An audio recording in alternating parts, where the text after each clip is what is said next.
Good morning. It is photo shoot day. Yay. Oh god.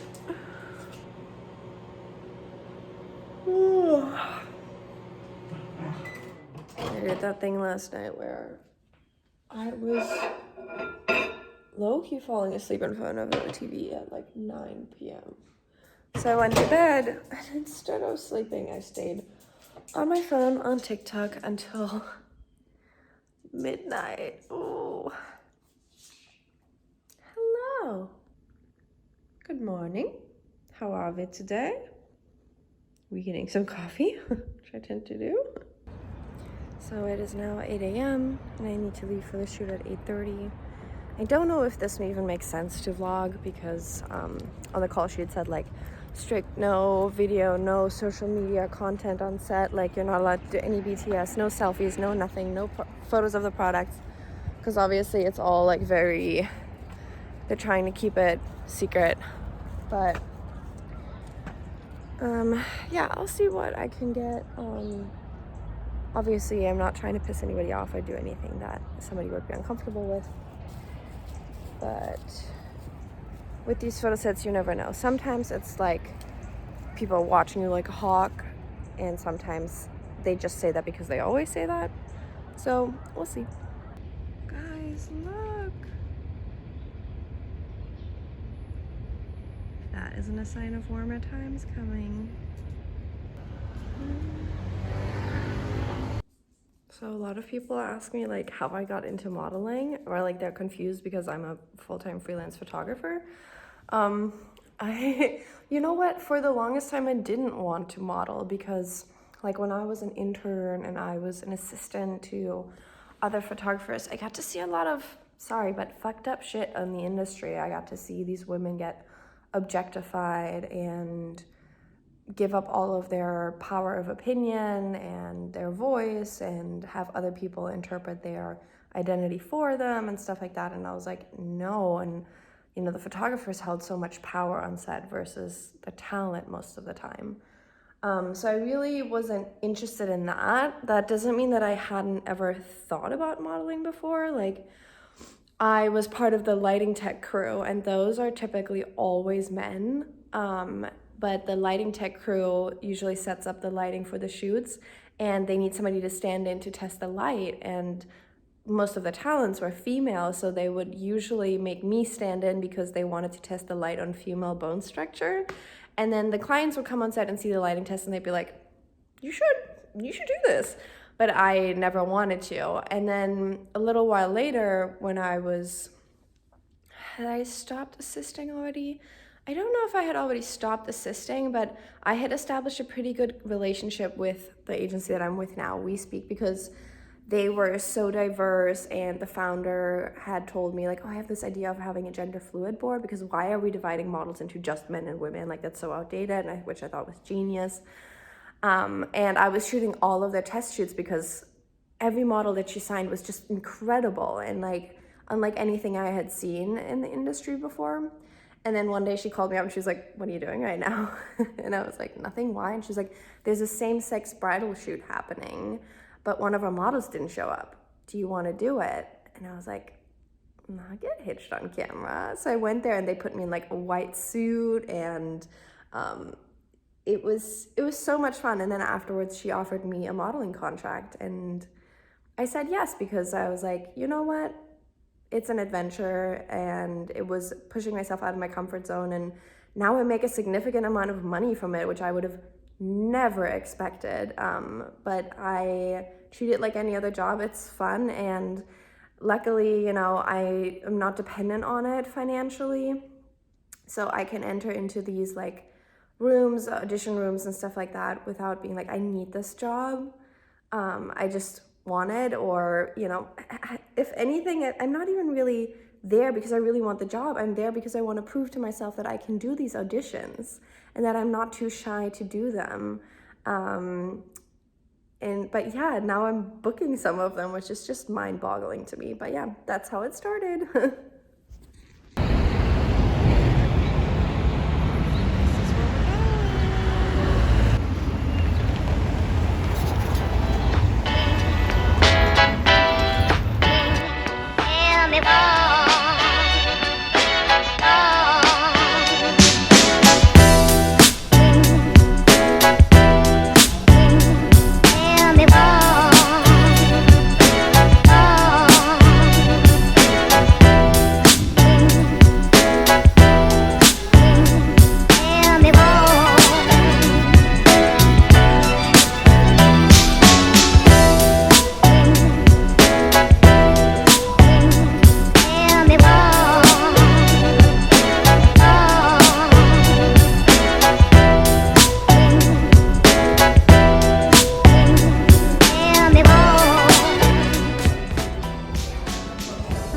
got a whole lot better.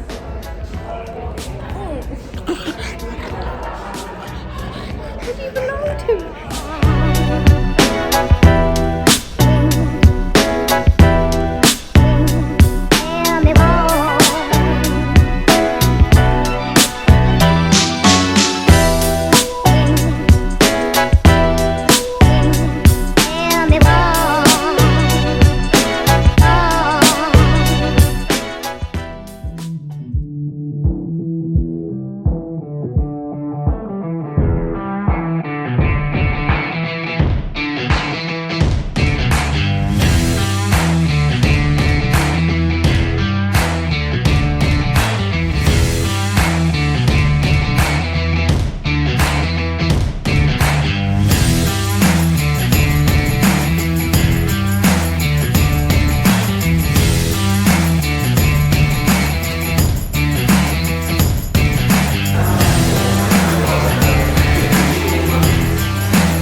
Keeping the makeup on.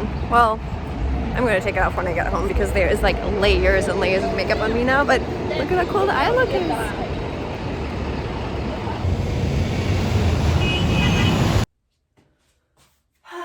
We have made it home, yay! I am so sleepy because I mean, it was literally only like 2 hours of work, maybe 3. But you're sitting there and you have people just like lightly touching you the whole time, like messing with your hair and adjusting your jewelry and like dabbing on your face, and like that stuff makes me so sleepy. I'm gonna have to figure out how to take this makeup off now, and because I never wear eye makeup, like I never wear mascara, I literally never know like how to take it off. Makeup remover. Oh, okay. Great. It's also crazy, whoa, the amount of makeup you end up having on your face, because in between each shot, they add a little bit more and a little bit more. The lead makeup artist walked in as I was getting my like final makeup look done, which is like the one that's like actually like eye makeup and stuff. He looked at me and he goes, "Yeah, let's slather on the mascara." I was like, okay. I'm gonna have to hold on to this vlog footage until the campaign comes out. I'm not allowed to show you guys this makeup look. Oh my god, it's always such a relief to get it off. Whew. It's crazy how like not used your skin is to wearing makeup. I mean, like at this point with modeling, I'm more scared. I'm more used to it. But when I first started off modeling, it had been like 2 years after me coming out, which is basically when I stopped wearing makeup on a day-to-day, or like at least like face makeup or like heavy eye makeup. And when I first picked up modeling, like my face was so sensitive, like my skin would burn and like get so dry and break out, and like my eyes would get so irritated and like itchy, and just like, and also like having somebody do your makeup, it takes a little bit of like desensitization of the eyes. So like when somebody's constantly touching your face in the beginning, I would just be like, ah! They make you like look up, and like now my eyes are kind of desensitized to it, where like they like tide lined my eyes today and they like curl your lashes for you and stuff, and you just like, I don't care, or like stick your finger in my eye. It was so funny today, the photo assistant, I was on set and he looks at me, he goes, "I know you, I follow you on Instagram." And I was like, "Ah, that's so nice." And he's like, "Oh my god, I love your work." And then when I walked onto set for the next shot, the photographer was like, "He just showed me your work, it's awesome, like it's so cool." And then I was telling the assistant how like I used to be an assistant, I used to be beauty tech, like I started off where he was, and then, you know, that I still do photography. And then another guy walks up to me and he was like, remember me? Like, we used to be on set together for this photographer that I used to be like a digitech for. So we would do this like, these like sports apparel wear shoots together. And I was like, yeah, I remember your face and stuff. And everybody was so sweet. And yeah. My mind keeps continuously going back to that show Dickinson that I've been watching. Haley Steinfeld is just so captivating. I'm kind of disappointed that, like, you know, it starts out as a queer storyline for the first couple of episodes, and that's kind of dwindled out now. And they both have like their male partners, their male interests. It wasn't queer baiting because it was queer, but I'm like, why can't they stay queer? It was funny today, like when I was on set, there was one other model that was much bigger than me in size, which is great. And I know that, like, I don't have the like classical model measurements. Like, I'm not as skinny as most of the models, and I'm tiny. I'm like 5'3". But when I first arrived and some of the other models started arriving, I still couldn't stop myself from being like, oh yeah, she has the classic skinny model arms and he has the classic skinny model arms and I don't, because my arms are like something that I'm insecure about, which I'm learning to embrace them, like, you know, and modeling, like, it doesn't very often make me feel insecure, but I did catch myself today, and something that I do notice is that as much as they are starting to cast very diverse models, which is why I'm even able to do these awesome jobs, it's like there's still that like standard model, and then there's the new types of models that are starting to show up on set. And luckily, most of the sets I'm on, obviously, are very diverse, because otherwise I wouldn't be there. But I do still see the very skinny body type being the norm. You have to be careful about feeling equal when I'm on set. I think knowing the industry and having, like, me, for example, like, I chat up the people on set. I get chatted up because people know me, because I've worked with people before, because I've been in their job positions. Like, that makes me feel comfortable and confident and like I belong there. So I really worked my way into those rooms, you know?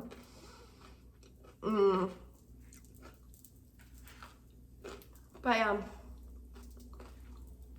it's definitely a challenge, but I like the aspect of it that forces me to check in with myself and remind myself, like, not to compare myself and of my worthiness. And it's not having the type of effect on me where it is making me feel generally worse about myself. If anything, it makes me feel prouder that I'm continuously working on feeling and reminding myself that I belong there. I had my lunch, forgot to show you. I'm literally so tired, and sometimes I do this thing where then I'll just like lay on my phone or watch YouTube or something. That's not very rejuvenating, and then I just end up like being tired the whole time. So instead of doing that, I'm gonna set a timer and I'm gonna take like a 20-minute power nap, because I'm at that stage where I am so tired that I might be able to fall asleep. And when I do, and then I force myself to get up, but like you have to force yourself to get up, then I usually feel like a new person, so nap time.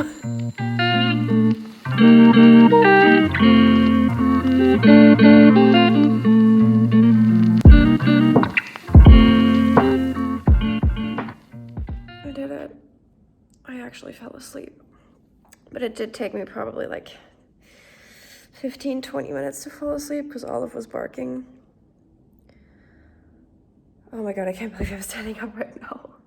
That's like the worst part of power naps, is like that second when you're like, you have to be upright and up and at 'em. Otherwise, like I could sleep for 2 hours right now. But I'm not going to. I am going to get in the shower.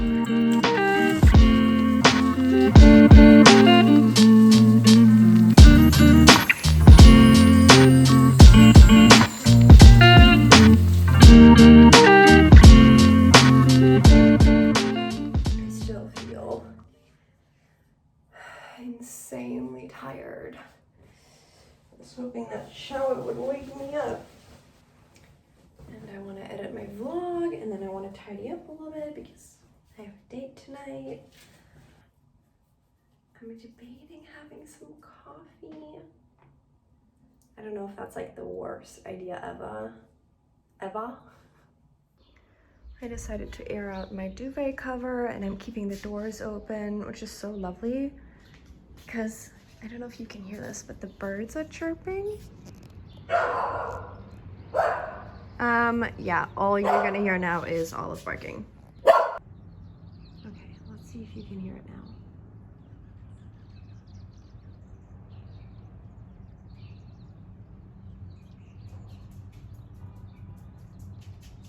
Like, doesn't that just make you instantly zen? So I've put on a load of laundry and I did some vacuuming, and now I am just exporting the curriculum video that I made for the group coaching session, and I think I'm gonna watch some TV and edit the vlog from the last, I think I'm gonna make it 2 vlogs over the last 3 days. So I'll see how long it is, and if it's like shorter than expected, then I might make it 3 days in one. We'll see.